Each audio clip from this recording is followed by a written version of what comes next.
Келесі тақырып фотосинтездің жарық фазасы және фотофосфорлану. Бұл тақырыпта біз математикалық ғылыммен байланыстырамыз, сонымен бірге техникалық және әртүрлі ғылым салаларымен байланыстыра отырып, оқу мақсаттарын ашатын боламыз. Сабақ барысында қамтылатын негізгі мәселелер. Бірінші, ой қозғау сұрағына талдау жасау. Сабақ барысында қарастырылатын болады. Ой қозғау сұрағы бойынша әртүрлі мәселелер талданады. Екіншіден, жарық әсерінен фотосинтез үдерісінің қалай жүретіндігіне көз жеткізу үшін практикалық жұмыс жүргізіледі. Сонымен бірге, фотосинтездің жарық фазасында электрондарды беру және қосып алу үдерісі қалай жүзеге асатындығы түсіндіріледі. Әрі фотосинтез процесі кезінде осы фотосинтездің жарық фазасы кезінде алынған ақпараттар мен нәтижелерді графикалық кодты пайдалана отырып кесте құру әдісінде пайдаланасын. Сонымен бірге, фотосинтез процесі арқылы, соның ішінде жарық фазасы арқылы жүзеге асырылған зерттеме жұмысын талдайтын боласыздар. Әрі бұл фотосинтез процесінде жарық фазасында фотосинтездің жарық сызбасы арқылы түсіндіретін боламыз. Графикалық процедураны қолданып программалық кодқа анализ жасалынады.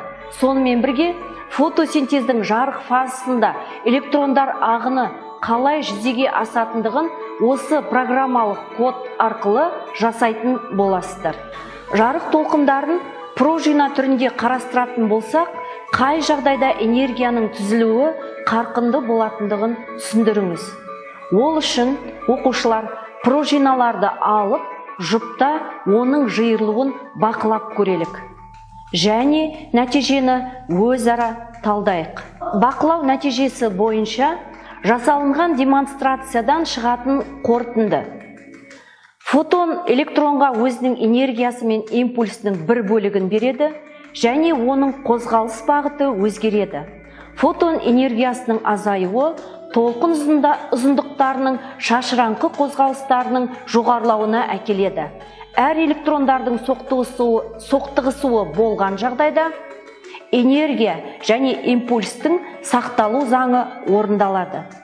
Бастапқы ой қозғау сұрағына назар аударып қарайтын болсаңыздар, толқын ұзындықтарының әсерінен фотон энергиясын табуға болатындығын көрген боларсыздар. Олай болса, сіздерге топтық жұмыста көрінетін жарықтың толқын ұзындығы 500 нанометр болғандағы және 400 нанометр болғандағы фотон энергиясын табу сұралады.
Егер топтық жұмысты орындап болған болсаңыздар, сіздерде шыққан нәтижелерге назар аударуларыңызға болады.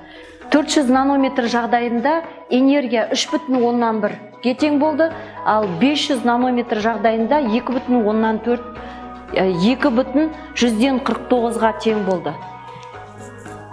Енді бұдан қандай қорытынды шығаруға болады? Көрінетін жарықтың толқын ұзындығы қысқа болған сайын жұмсалатын энергия көп болады. Ал көрінетін жарықтың толқын ұзындығы ұзын болған сайын жұмсалатын энергия аз болады. Фотосинтез күн жарығы энергиясы әсерінен көмір қышқыл газы мен судың әрекеттесіп, көмір сулар мен оттегі жүру процесін айтамыз. Жалпы фотосинтез процесі хлоропластта жүреді. Енді фотосинтез процесінің хлоропластта қалай жүретіндігін кеңірек тоқталу үшін төменгі сыныпта алған білімдерімізді еске алайық.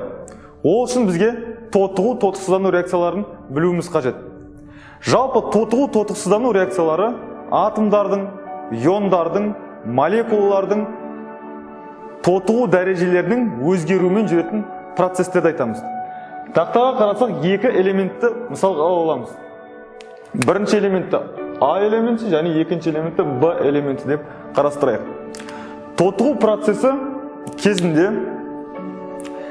бір элемент екінші элементке өзінің ең сыртқы қабаттағы электронын бере жүретін процесс. Бұл бізде тотығу деп алады. Ал керісінше екінші элемент А элементтен өзіне бір электронды қосып алу процесін біздер атаймыз тотықсыздану процесі деп. Фотосинтездің жарық фазасында негізден үш реакция жүзеге асады. Бірінші реакция су фотолизі, екінші реакция никотин, амид, аденин, дифосфаттың электрондарды қосып алып тотықсыздану процесі, үшінші фотофосфорлану реакциясы.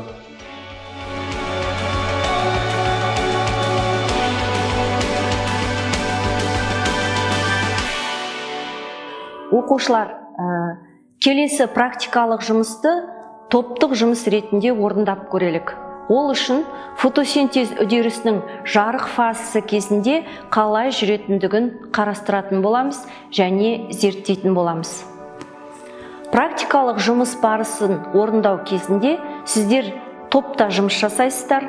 Бірінші топқа суреттер беру арқылы жұмыс барысын өздеріңіз жасап шығасыздар және зерттемені, нәтижені топта талдайсыздар. Ал екінші топ дайын жұмыс барысын ала отырып зерттеме жүргізесіздер. Зерттеу кезінде мақсат және болжамға назар аударыңыздар. Қажетті ақпараттарды жинақтап, өңдеу жүргізесіздер. Сандық мәлімет толтырасыздар. Ол үшін сіздерге келесі сілтемеге кіріп, график тұрғызу қажетсіздер. Фотосинтездің жарық фазасы бойынша алған білімдеріңізді нақтылау мақсатында сіздерге тапсырма ұсынылады.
Бұл эксперимент арқылы фотосинтездің жылдамдығына жарықтың әсері қалай болатындығын зерттедіңіздер. Жарық әсері жоғары болған сайын оттегі газы көпіршігінің саны жоғары болады деген болжамға сай дәлелді ақпаратқа қол жеткіздіңіздер. Арақашықтық аз болғанда, жарық қарқындылығы жоғары болған жағдайда фотосинтездің жарық фазасында бөлінген оттегі көпіршіктерінің саны жоғары болады. Фотосинтездің жарық фазасы тилакоид мембранасында жүзеге асады. Фотосинтездің жарық фазасында фотон ағыны электрондарының тасымалдануы фотожүйе 1 және фотожүйе 2 арқылы жүзеге асады. Фотожүйе 1 және фотожүйе 2 жағдайында электрондардың қозуы әсерінен түрлі химиялық реакциялар жүреді. Фотосинтездің жарық фазасында жүретін реакциялар біріншіден хлорофилдің қозған күйі жүзеге асады, екіншіден су фотолизі, үшіншіден АТФ синтезі немесе оны фотофосфорлану реакциясы деп атаймыз. Никотин амид дифосфаттың никотин амид аденин динуклеотид фосфатының тотықсыздануы жүреді. Фотофосфорлану дегеніміз бұл АТФ-тен аденозин дифосфор қышқылын синтездеп жарық энергиясын қолдану процесі. Тотықсыздандырғыш Фосфорлану жағдайында жарық энергиясы телокоидтық мембранасы немесе бактериялық жасуша мембранасы арқылы протон градиентін құру үшін жұмсалады. Содан кейін ғана АТФ синтезі ферменті қолданады. Фотосинтездің жарық фазасы бойынша алған білімдеріңізді нақтылау мақсатында сіздерге тапсырма ұсынылады.